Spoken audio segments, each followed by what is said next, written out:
why should we even be building something at all? You can have a vision for the world and a mission to build something, but like, why should you exist? What does the world look like once you've built the thing that you've built? We're your co-hosts, Vicky and Laura, and this is the Resilient Entrepreneurs Podcast, the ultimate guide for ambitious business founders and startups. Hear from business heroes who've faced unexpected challenges as we unpack how they slayed their dragon and reignite your instinct to conquer your dragon. Analisa, welcome to the Resilient Entrepreneurs Podcast. We're really excited to have you here today. I'd love to start at the beginning of your journey, if you don't mind. Where did entrepreneurship start for you? I was an artist by trade before starting Catch and Release. So I got my undergraduate degree in painting and drawing. I studied abroad in Florence, Italy. I did art residencies. I did group and solo exhibitions. I had a studio. So I think I was always a bit interested in working for myself. I didn't necessarily know that would take the form of a company or in the form of being a tech CEO and raising venture money and all of that. But I think I always had the sort of desire to see a vision and shape it. I think actually the thing that drew me, in fact, to company building and away from the studio was a deep desire to work with a team and work with people. I found the studio to be very enterprising and entrepreneurial, and it was like every day was my own making, and that was amazing. And even the business side of the art world is an interesting nut to crack. How to stand out in a sea of other people. How to bring something to the world that has a perspective others would want to engage with and maybe even buy. But I was missing the team. I was missing people, and so when I got into the business that I'm in now, I think that was kind of attracted to me and attracted me to it and kept me in it. And it was actually the world of production, which I think the two of you can probably appreciate, which is a very fast moving, within a few weeks, you've got to make something real, and there's all sorts of stakeholders involved and different people playing different instruments to get the thing off the ground. So I loved the pace of that. I loved the deadlines. I liked the constraints. I didn't feel those constraints as much as an artist. Sort of, you could do whatever you wanted for however long you wanted. And that ultimate freedom, I think, felt a little bit not as exciting in a funny way as like deadlines and teams and getting it all done. Oh, I can relate so strongly with everything you just said, because I'm an artist too. And then I studied graphic design for the same reasons. I wanted the working in a business. I wanted the team. I wanted the deadlines because as an artist, it's so true. As a creative, I think you need some guardrails to work within. Otherwise, you could be all over the place. So I definitely respect that.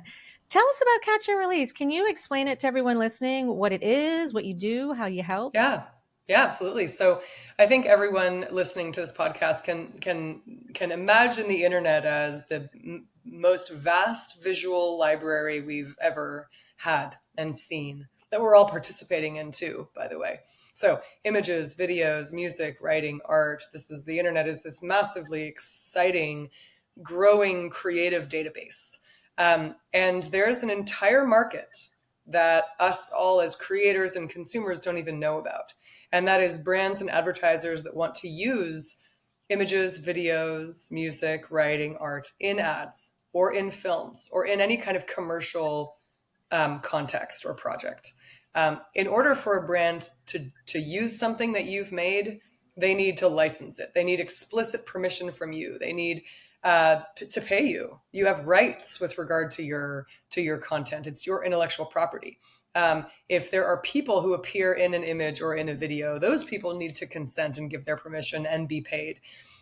It's a very messy, tedious, and highly legal kind of process that is hard for people to just navigate on their own. And so Catch and Release is a technology platform that makes that very, very easy. So we make it easy for amazing brands like Google and TikTok and Meta and P&G and L'Oreal and all sorts of brands to use content that they're finding on the internet in a safe way that honors the creator's intellectual property, keeps them safe, and gets them paid for the value that they've created in their photo or their video or any other creative asset that they've made. That's what catch and release does. Yeah, I love this concept. And, what comes to mind are other platforms, of course, that creators will post their work to in Mm-hmm. order to sell under license. How is this different? What I'm hearing is that you're accessing content that people aren't necessarily proactively putting out there for sale. Is that right? That's right. And actually when I first got started in this business, I started as a video researcher. So I worked in the production industry for production companies, advertising agencies, even inside of brands that had their own production capabilities. And I was the person who creatives and editors would send out onto the internet to find gems that supported their brief or their storyboard or their project. And I didn't know anything about licensing. I was a creative, so I knew when a shot was right, and I knew when it evoked the feeling that the creative director wanted to evoke. But where I was searching for this content was all over the internet. It was Flickr, it was Vimeo, it was YouTube, it was ultimately Instagram and Snap and Twitter and TikTok. And I remember the first time I did a job, and I loved this process. I loved how hectic it was. I loved how harebrained the producer was, and I loved how specific the creative director was, and I loved the technical constraints that the editor had. The editor would say it has to have a frame rate of this, and the creative director would say it has to evoke this, and the producer would say we need it by tomorrow. So it was this really cool, just how do you service the needs of all of, and then the business affairs or the legal person would say, and we can't get sued. So it was just so many interesting moving parts, but the internet was vast. It was an ocean. So it was kind of like, well, okay, where do I want to dive in? And I think when I first got started, the only platforms that were around were like the stock platforms, which you're referencing, like Getty and Shutterstock and others. And then there was Vimeo and Flickr. So I very quickly saw that my creative director loved the look and feel of the Vimeo and the Flickr and was a little less enticed by the sort of generic stock. And so I just went into Vimeo deep, and I was just pulling all sorts of amazing videos from DPs and filmmakers who are using new cameras on the weekends, and just gorgeous stuff, and just pulling it at whim. And I would put it in front of my client, and they'd say, oh, I love this. This is great. And then the producer would say, how much is it going to cost? Do we have the releases that we need? And I had no answer for them, because of course it was just uploaded to the internet. So what I recognized in that first job, and then in every subsequent job after that, was that the internet really was a library. It just didn't have the licensing capabilities. And it was really a shame to say, ooh, if you want licensing, you have to go to this generic sort of stock site and find something that's not quite right, but you can get it. I wanted to say, you can have anything you want, and I will license it for you and figure it out for you. So those first few jobs were really me mapping out the process of reaching out to a person on Vimeo. Well, what do you say? What do you say to someone on the internet in a way that makes them want to engage with you and trust that you have their best interests at heart? I mean, we're ultimately going to be exchanging legal rights and money, so they have to feel good about it from the beginning. So it was really this, how do you craft the whole license and marketplace transactions so that it ends in a yes for both sides, which of course is the goal. And once I saw some success with that, once I was able, I sort of got a reputation for it. And I would get calls from producers and editors and creative directors all over the Bay Area saying, I heard you do this really weird thing where you can find all sorts of great stuff all over the internet and like help us get the rights to it. Do I have that right? And it sort of built, and I built a team around it, and I named it. It was called Visual Catch. It was a research agency, and I developed some licensing capabilities and some research and curation capabilities. And then that's when I started to get really intrigued by how to automate and build tech around this problem, because there was so much nuance to it. And every single time I started a new project, I had to kind of recreate the wheel all over again. And I thought, this could be an app. Like, this could be an app. And I think I need to kind of explore that. And that's how Catch and Release was born. Fascinating. I really appreciate how you have grown your business, first built and then grown a business based purely on demand, is what I'm hearing. And also your passion and excitement for the craft of Yeah. research, and then problem solving, which is, of course, the gap that entrepreneurs play in. And I will say, and this probably ties to the theme of resilience that I know is important to you both. Um, this was a concept that is brilliantly simple on face value. It's like, well, of course, the internet should be licensable, and of course, you should be able to buy whatever photograph or video you see on the internet, and creators should be paid. It's simple, right? Catch and release, even the name is a simple name. Um, but in reality, I did this. I probably cleared the rights to 10,000 pieces of content myself by hand before writing any code, before bringing any technical person on board to help me translate all of that knowledge into a product roadmap. Um, and that was just a huge slog. Yeah, that's resilience. It really is. And it just you there's just so many variables in that process as you're sort of asking the question and thinking, God, it's probably is kind of complicated. And you're right, it is. How do you know that the person who posted the image or the video is the actual true owner? How do you know they didn't just repost someone else's? How do you know that they likely know the people in the image? And if those people would be interested in licensing? As I started going through this process over and over again and making tons of mistakes, right? Making so many mistakes, I began to predict the probability of someone licensing based on all the clues. And we were able to translate those into our product, and into how we read an image or a video on the internet. We're not just looking at the image or the video, we're looking at all of the heuristics around it, the comments, the descriptions, the engagement with the creator and their audience, all sorts of the tags, all sorts of, there's so much. When when you've gone through the process and you know what to look for, it's really obvious. But if you've never done it before, it's kind of like, oh my God, where do I start? And that's why we take this. That's why I love taking this process off the painful part of this is the licensing. I love taking that off of my customers' shoulders, because this isn't their core business. Their core business is to tell beautiful stories and elevate the visuals and connect with their audience deeply and tell great stories. That's their job, and they do that really well. I love taking this off their plate. Yeah, I appreciate that. Creators don't want to deal with legal stuff at all. And yet, yeah, and the internet has been the wild, wild west for so long that, yeah, absolutely, people have posted all kinds of things, and it's been found in an ad in Abu Dhabi somewhere, and people go, "What? These things have happened, right, to creators." So it's incredible that you've created a space that they can now. Do creators work with you directly? So, say if I was a photographer and I, go out and take landscape photography, say, or whatever, can I work with you directly, or do you go seeking out the creators? How does that part work?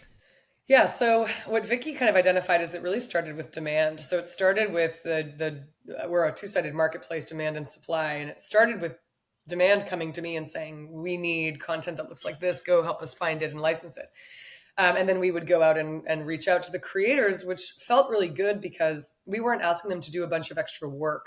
In the stock world, creators who are known as contributors have to do a lot of work to get their content into a marketplace. They have to get it off of their hard drive or their phone, upload it to the marketplace, tag it, price it in some cases, manage it, get the releases that they need from all of the people who appear in the shots so that it's ready to be sold.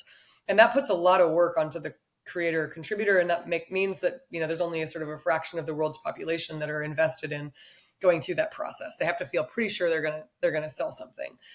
What I loved about ours was that we were approaching people and asking them to do virtually nothing until there was a real sure lead or sure opportunity that they would be getting paid. And so I could reach out to someone and say, hey, Laura, I'm working with a client right now. We're 2 weeks into the edit. They love the shot you posted on Instagram yesterday. They'd like to offer you an amount of money to license your stuff. Would you like to talk about this opportunity? Now, we may ask you for releases. We'll ask you to sign a piece of paper. We'll ask you to agree to a price, but you're pretty sure that this work will be worth it to you. And so we kind of followed that ethos throughout building the company, which was really trying to create an environment for creators that minimized all that work and said, you don't have to do anything. Like, we do work with creators in advance of buyers coming to us now. We've launched a creator community about a year ago. It's going so well. Creators can sign up and just connect their social accounts to Catch and Release, and we become their licensing layer. So you can connect Instagram and Ah, TikTok and Vimeo. We take care of all your licensing, but we've built tools to manage all the tagging for you, and we guide you through all the pricing, and we guide you. You don't have to spend your nights and weekends on it. We really don't. We believe that creators have already done the work. They've bought the right piece of equipment. They are publishing and sharing and distributing their content online. And when they connect to Catch and Release, they're saying we're interested in licensing. And that's pretty much the only, I want them creating. I don't want them managing assets on a database. yeah. Agreed. That's what we want them doing too. I love that. I also know Mm. that you're connected with TikTok. So you're an official licensing Mm. vendor. Is that correct? Tell us a bit about Partner, that. yeah, we're their UGC, yeah, we're their UGC licensing partner. So this is hugely exciting, and it's the first of many. Catch and Release is managing all of the licensing for TikTok videos. So if a brand wants to use a TikTok video in an ad, if TikTok wants to use a TikTok video in one of their own ads, Catch and Release is the platform that they have selected to manage that process for them. Congratulations. That's massive. Thank I love that you also share your values on your website, and that just speaks volumes about the type of business you are. I wonder if, as much as I would love to speak for hours about all the possibilities that Catch and Release makes possible and makes available for entrepreneurs everywhere, I also would love to know a little bit more about you and your journey. So, why are values important to you? Share with our audience because that's something that is also important to us. Yeah, absolutely. Our when you set out to build a company, I think you need to sort of start with most companies or most leaders will start with a vision, sort of why are we here? What are we trying to build? I actually went one altitude level up from the vision, and it's a vision and a mission, right? What's the vision that we see for the future, and what's our mission? What are we here to do?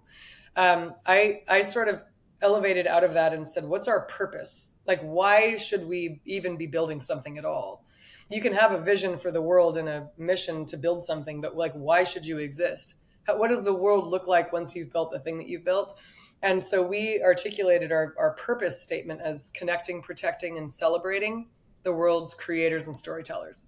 So we believe that at the end of the day, when our company and product are massively successful and we've gone out to achieve this kind of visual democracy that we've aimed to create that's equitable and fair for everyone, we will have connected, protected, and celebrated storytellers and creators. And that felt really good, especially in a world where content has become almost a geopolitical issue. There's so much power in the data behind content.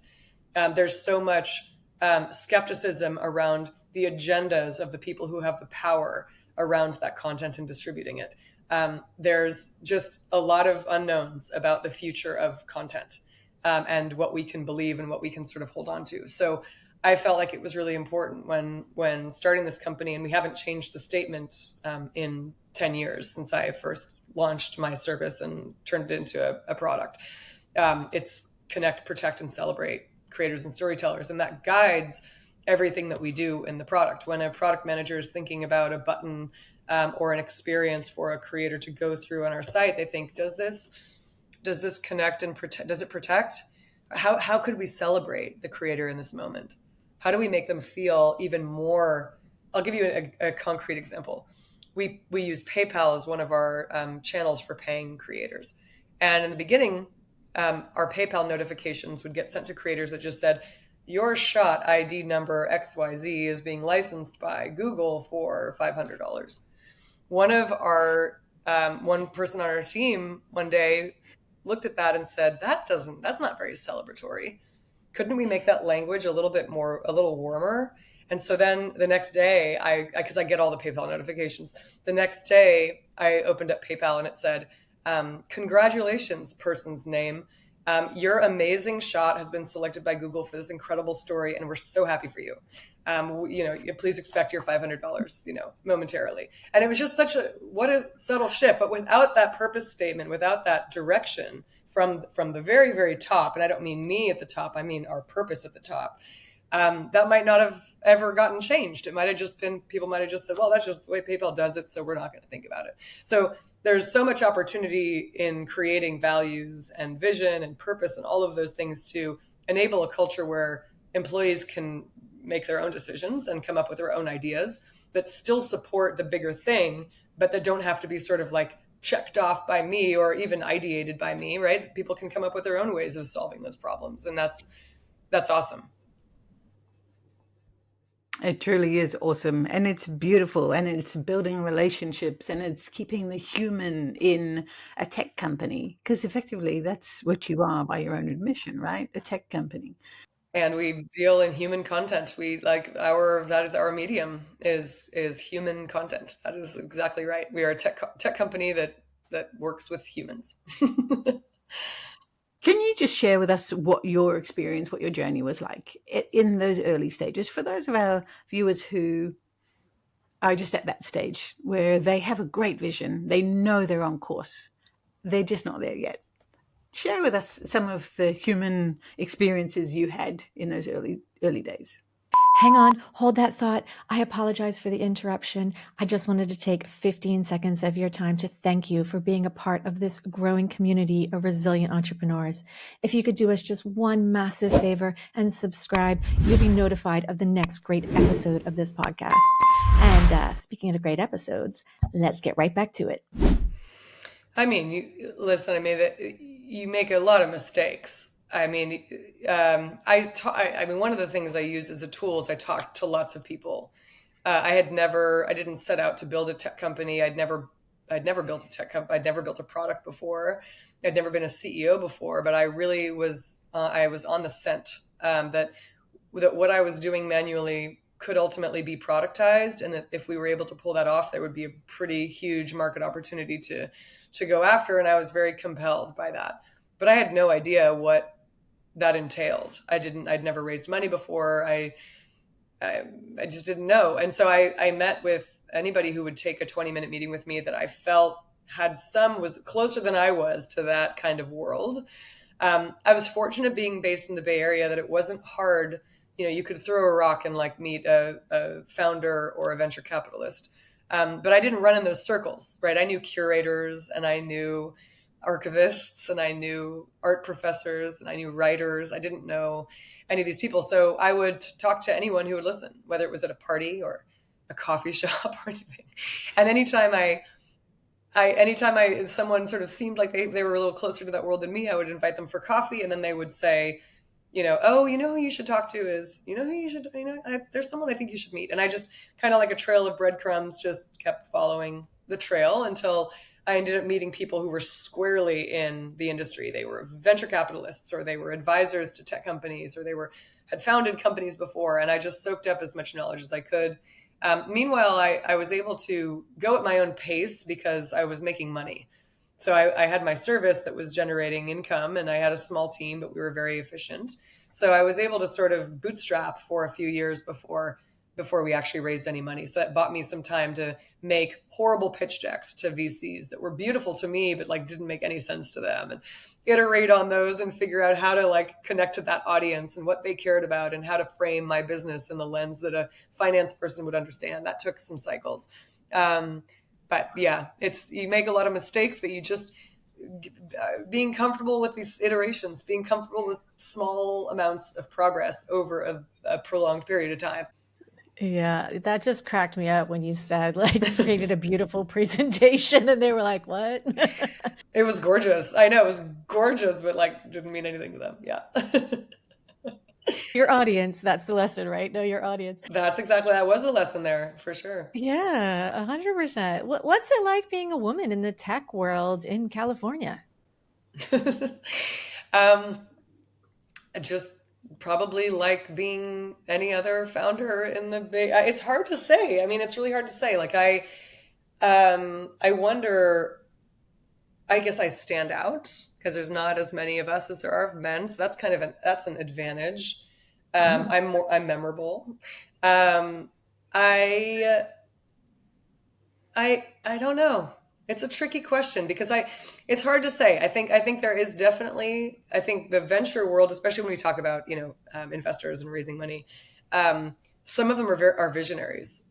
Some of them are, and the ones that I like to work with are visionaries, and they're also ex-operators. So there are people who have actually built and run companies before, and they've been in the seat of the entrepreneur and the founder, and they know the trade-offs and the sacrifices and the opportunities and the kind of optimism and sheer reckless optimism an entrepreneur has to have the audacity to start something and build it from scratch. Those are the people I love to work with. But the reality is there's a whole host of folks in the venture capital world that are really just pattern matching all the time.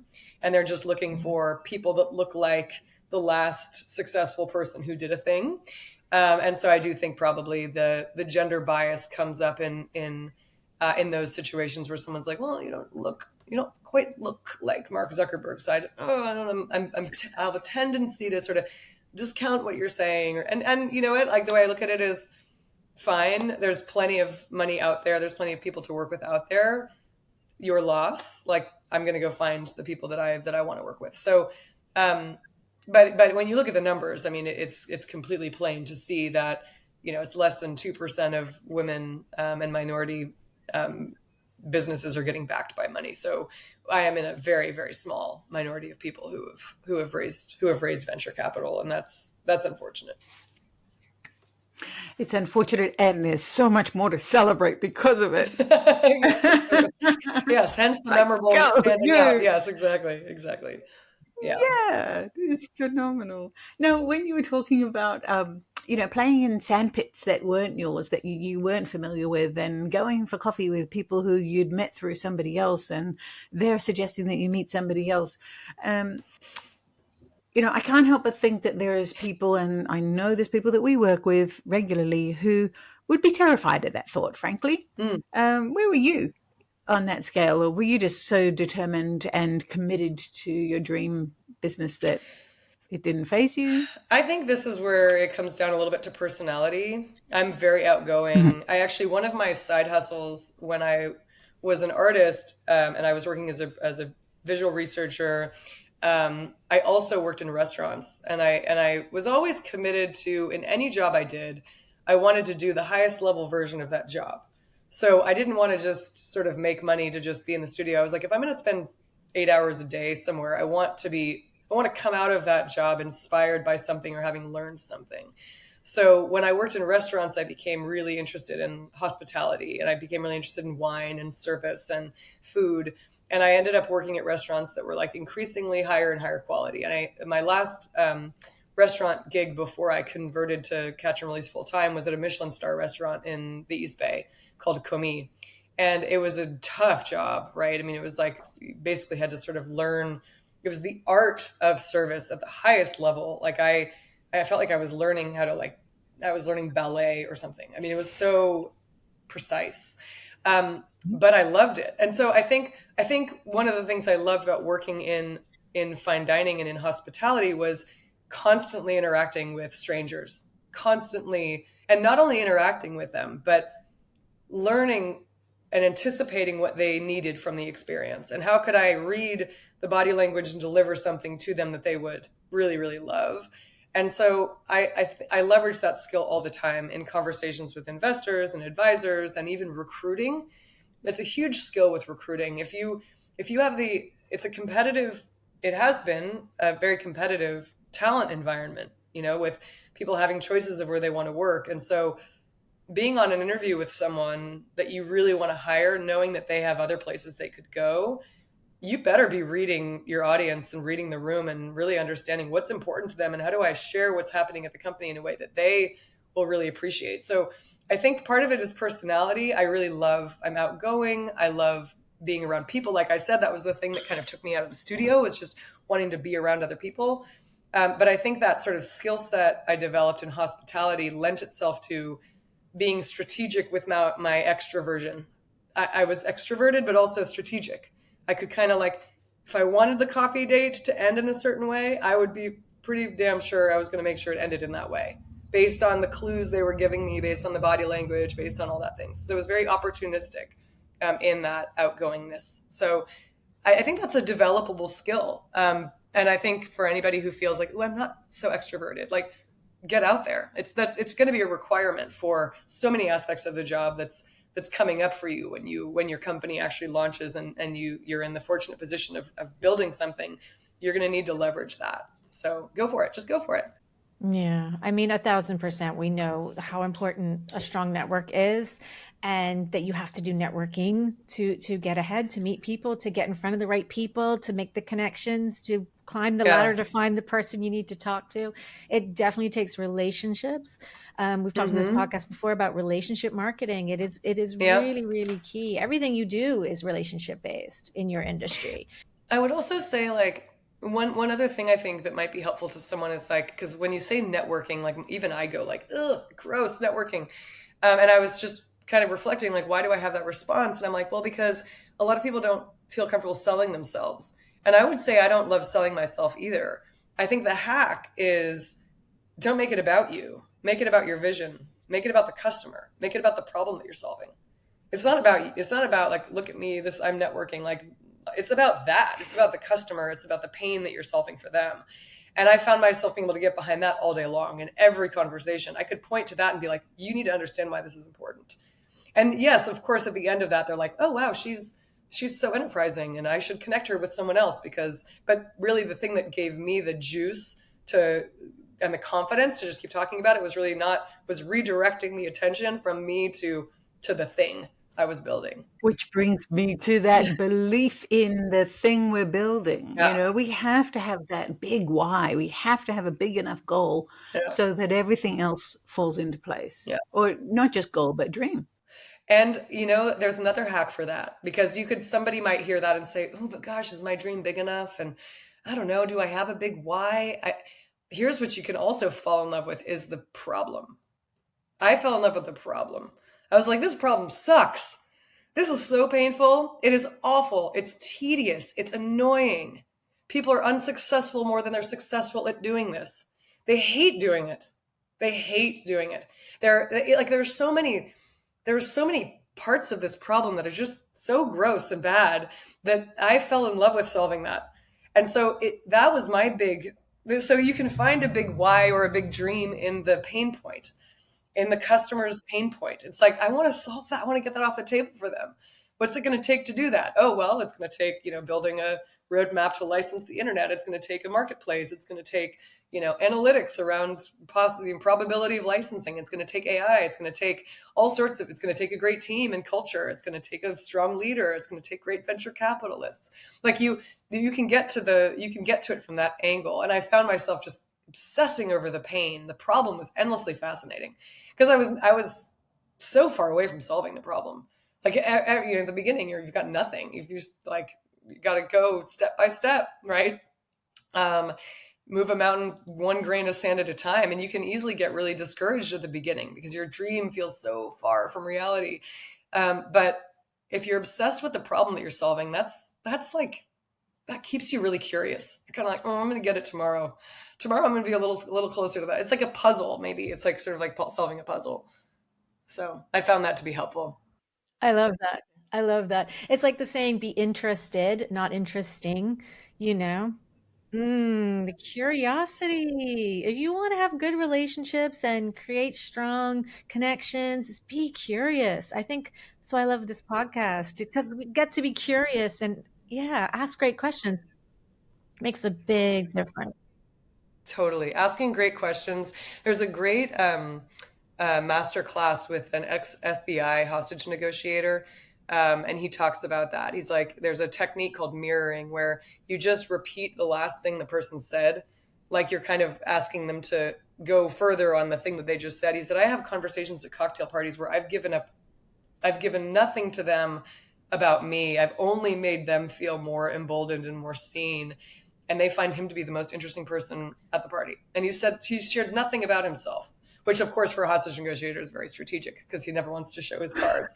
But it's a fascinating idea, right? That humans are so vain. We're so interested in ourselves. Like if you can make someone feel more interesting, then you become more interesting as a result. Yeah. So well said. So well said. Yeah, nailed it. And did you envision that you would be the CEO of this big tech company that was VC funded and etc., and etc., etc. Was that ever a part of your dream, or did that happen as a result? That happened as a result. I think I came I mean, I remember my first time putting CEO on my email signature and feeling sort of apologetic about it. Like, my team is only 10 people who work here, and here I am calling myself the CEO, you know? Um, but, um, but then I learned that there was real responsibility that came with that title. I made a lot of mistakes in that journey of going from, I'm building this thing with this small group of people to, oh, they actually need direction from me. Um, they need vision articulated for them, and they need me to make really hard decisions. Even if those hard decisions are not popular decisions, that's my job. My job is to do that. And so I became very up for that challenge. That was a surprise, I guess, in the process, because I hadn't sort of set out to say I want to be a CEO. And also at the time that I was starting, if I was starting a company now, I think I'd be much more inundated with people my age who were founding companies. And at the time, I didn't really know anyone else who was doing it. I didn't know that many, like you said, and I wasn't in those sand pits. So um, I didn't have a model for that. So it wasn't really part of my vision for myself. I was really just focused on this problem I wanted to solve and this puzzle I wanted to solve. But once it became clear to me through many mistakes I was making, that I needed to step up as a leader, then I thought, like, "Ooh, this is actually a really cool thing I get to do, and I want to embrace that more." Did you have mentors along the way, Annalisa? Oh my gosh, a million mentors. People will say, don't bring on too many advisors. That's a piece of advice, right? Because you could stack your deck with like 25 advisors, and you're giving them all equity, and not all advisors bring the same amount of value. So I do agree with that, that when you're officially going to sign up an advisor who's going to actually work with you, make sure you're signing someone who you think is going to give you value, and who's committed to following up with you and holding you accountable to certain things, and who's open to helping about specific things. I think that is really important. But mentors, oh gosh, everywhere. um, People in my family, people in my friend group, artists, writers, people from all walks of life, definitely. And you meet those people through that sort of those coffee dates, and those sort of like, how can I spread the good word of, and evangelize this thing I'm working on. You end up meeting people along the way who just are wealths of information and knowledge, and I'm so grateful for all of them. So grateful. Yeah, it's so important. It's so key Yeah. to success. Absolutely. Surrounding yourself with the right people make all the Yeah. difference. I have a curious question for you because I'm sitting here Hmm. thinking, what does the future look like for the industry, for the creative industry, especially? Because, we're in new age, the new technology age, the Yeah. AI is, everywhere and in everything. What do you see for the next 5 or maybe even 10 years for the industry?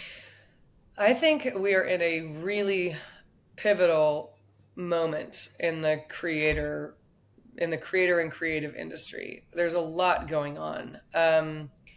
So you can look at it through the lens of how is creativity brought to life, and you could look at the change in the agency model and the agency landscape. You could look at it through the lens of, how is content being created, right? In the past, creatives had the option of either custom shooting content or licensing stock, and now content on the internet has become a major medium for people to leverage. I'm sort of interested in the generative AI evolution, and where that's going to go. And I have some thoughts I could share on where I see that going. Getty and Shutterstock have recently announced a merger, and I'm very close to the leadership at both companies, and I'm familiar with the challenges of the stock model. We talked about that a little bit here, and also the opportunity that stock has to, they reach a lot of people. I think the thing that, that generative AI is poised and positioned to go after first is still photography, stock photography, like the most generic of it, right? The sort of sunset shots and the sort of like boardrooms, people in conference rooms, because that content was shot for generic purpose. It was shot with the intent of being used in a commercial context, and it was created with the hope of being generic enough that it could apply to lots of different campaigns and lots of different industry verticals. Um, Gen AI, when it's legally trained, is training on stock libraries. And so it's no surprise that the output of generative AI looks similar to some of that stock photography. Video is a different beast. Gen AI is there with video in some cases, but again, it looks quite polished. It looks quite staged. It looks very high production value, and it's shocking. I think we're all in this kind of like shock and awe phase with regard to generative AI, where we're like, wow, I can't believe it did that, right? But when you're an editor or creative director sitting inside of a brand or an agency trying to create a commercial, it's not all relevant to their scripts and their ideas. And fundamentally, generative AI is a rear view looking tool. It looks at everything that's been created up to now. It synthesizes, it does things, and it creates out of that. But the internet and creators on the internet are making things today that the world has never seen before. We're making memories today that Gen AI can't predict. And so creators really represent the future. And authenticity represents the future. It's the crest of the human creative wave. Gen AI is always going to be behind that wave. It has to be, because it's only looking backward.